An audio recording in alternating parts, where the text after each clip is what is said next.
सकते हैं। 12th fail हो तो क्या फर्क पड़ जाता है? अभी अपने मूवी देखा होगा ना 12th फेल, सभी लोग देखा होगा। तो कितना टैलेंट की तो खैर जरूरत ही नहीं पड़ती, इसमें कोई सवाल ही नहीं कि टैलेंटेड लोग चाहिए तभी वो आईएएस बनेगा, अदरवाइज नहीं। दूसरी चीज इकोनॉमिक बैकग्राउंड साउंड होनी चाहिए। क्या जरूरी है? क्या जरूरी है? नहीं जरूरी है। अगर जिस दिन जो चीज आपको चैलेंज करता है ना, वही चीज आपको चेंज करता है। मेरा पर्पस से आने का सिर्फ आप में परिवर्तन लाना है ना, कि मतलब होता है ना कि प्रभावित करना। प्रभावित तो बाबू मदानी भी कर देगा। चेंज करने का मतलब टर्निंग पॉइंट, जिस तरह से नाम है ना स्कूल का, आपको टर्निंग लेना होगा, थोड़ा सा यहाँ से टर्न करना होगा। 10th के बाद, 12th के बाद, ग्रेजुएशन के बाद तब आप कुछ इतिहास रख सकते हैं, अदरवाइज तो फिर जो सब लोग चल रहे हैं वैसे ही चलते रहेंगे। इस चीज को सोचना है कि क्रिएटिव हम कर सकते हैं कि नहीं, ये चीज हम करेंगे कैसे, तो उसका पैटर्न क्या होगा। क्या ऑनलाइन जो अभी खास करके जो कॉमेडियन फैकल्टी है, कॉमेडियन टीचर जो लोग हैं, क्या सब यूपीएससी का वर्ड यही है? क्या यूपीएससी जो आईएएस का जो पेपर होता है, क्या उसका शब्द यही है? तो फिर आप देखेंगे नहीं। यूट्यूब चैनल पे आर्ट क्रिएटिव में इतने कॉमेडियन टीचर है ना, इतने कॉमेडियन टीचर जिनका शब्द मुंह से निकल रहा है ना, वो चीजें नहीं होती है। कहने का मतलब ये कर रहे हैं कि आप इस चीज को समझिए थोड़ा सा, कि यूपीएससी का एक बार कभी ना अपने लाइफ में ना, एक बार अगर नहीं करना तो अलग बात है। और जो पहले से मैच्योर है, पहले से कंसीडर्ड है कि मुझे मेडिकल में जाना है, मुझे इंजीनियरिंग में जाना है, कोई दिक्कत नहीं है। अरे भाई वहां भी तो जाना है ना, वहां भी जानी है, वो छोड़ देंगे क्या? ठीक है करें। लेकिन उनके लिए जो नहीं कुछ रहता है कि इतिहास रचेंगे, क्योंकि आईएएस ऑफिसर जो कतन स्टील फ्रेम वाला है, ये सबसे ऊपर रहता है, सबसे टॉप मोस्ट पे रहता है। आप बड़े इंजीनियर बन गए कोई फर्क नहीं पड़ता, बड़े डॉक्टर भी बन गए कोई फर्क पड़ता, आप एक आईएएस अधिकारी के नीचे ही काम करेंगे सदैव।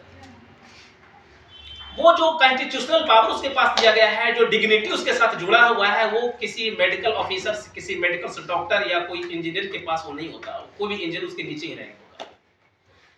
अब है क्या इकोनॉमी जो खोज आता है एक इंजीनियरिंग करने में, एक मेडिकल करने में, क्या आईएएस अधिकारी बनने में क्या उतना ही आता है? तो फिर भी जवाब आएगा नहीं। एक मेडिकल में जो खर्च आता है वो कहीं ज्यादा है, बहुत ज्यादा। इंजीनियरिंग में खर्च बहुत ज्यादा है, ऐसी बात नहीं कि नहीं है। 5 साल वहां भी मेहनत है और 4 साल 3 साल यहाँ भी मेहनत। 3 साल पढ़ करके कोई अभी ग्रेजुएट फाइनल हो ही रहा है, एपियरिंग में टॉप कर रहा है, एपियरिंग में टॉप कर रहा है। अब उसका टर्निंग पॉइंट क्या आफ्टर ग्रेजुएशन था? क्या नहीं, उसका टर्निंग पॉइंट था 10th, उसका टर्निंग पॉइंट था 12th। जो सोच रहे हैं कि भाई पहले पीएचडी कर लेते हैं, पहले मेडिकल कर लेते हैं, पहले इंजीनियरिंग कर लेते हैं, उसके बाद हम चीजों को करेंगे, बहुत देर हो चुका होगा। 22 वर्ष में रिकॉर्ड तोड़ रहा है आईएएस, 21 वर्ष में रिकॉर्ड तोड़ रहा है आईएएस। आप कहां लगे हुए? तो पीएचडी करने में लगे हुए 42 वर्ष। हमारी शिक्षा व्यवस्था ऐसी है कि 42 वर्ष तक ऑलरेडी पीएचडी होल्डर बने हुए हैं, लगे हुए हैं। अर्निंग पर्सन तक नहीं बन पाए अभी तक। लेकिन जिनका हकीकत में जो टर्निंग पॉइंट होता है, जहां से वो टर्न ले चुके होते हैं या लेते हैं, वो इतिहास है। तो मेरा पर्पस एक मतलब कहने का मतलब सेमिनार आयोजन करने का एक मोटो ये था कि सोचिए इस चीज के बारे में कि हकीकत में क्या हम अपने इतिहास को चेंज कर सकते हैं, अपने फैमिली बैकग्राउंड के इतिहास को चेंज कर सकते हैं, अपना नाम रोशन कर सकते हैं। जो कहता है कि आप अपने उपलब्धि और सफलताओं का जो छिटित है उस पर अपने वर्चस्व का सुनहरे हस्ताक्षर करवा सकते हैं आप इस लाइन से। बाकी तो कोई लाइन नहीं बनती।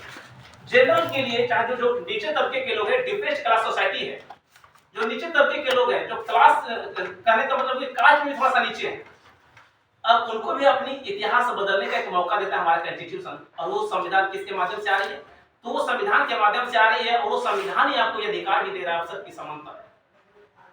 तो इस चीज को समझना है कि मुझे कहां से कहां तक जाना है। अब सारी चीजों की चर्चा करने के बाद हम देखते हैं कि इसका पैटर्न होती क्या है, इसका पैटर्न क्या है, कैसे कुछ लिखने वाला है।